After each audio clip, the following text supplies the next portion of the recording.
We'll guide you through how to add SRT file in Premiere Pro. If you find this helpful, don't forget to like and subscribe.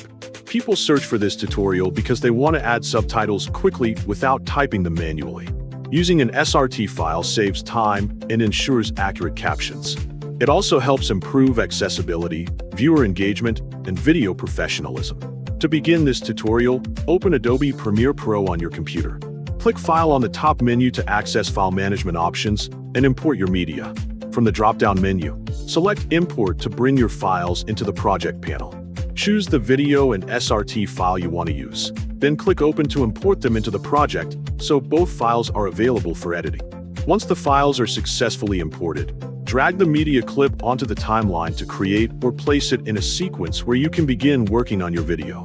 Next, drag the SRT file onto the timeline to add subtitles to your video. When you do this, a settings window may appear. Click OK to confirm the subtitle settings and apply them to your project. The subtitles will now appear on the timeline in sync with your video. After that, select all subtitles on the timeline so you can edit them at once and apply consistent styling across all captions. Then go to the Properties panel to access subtitle customization options.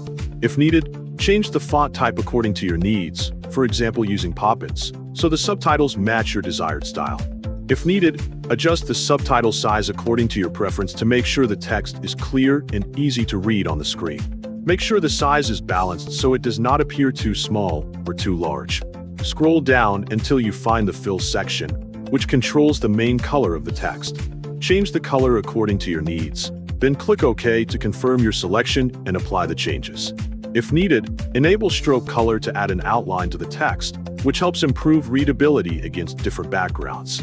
Adjust the stroke according to your needs to make the text more visible and stand out clearly in the video. Press space or click the play button to preview the result and make sure the subtitles appear correctly and are easy to read.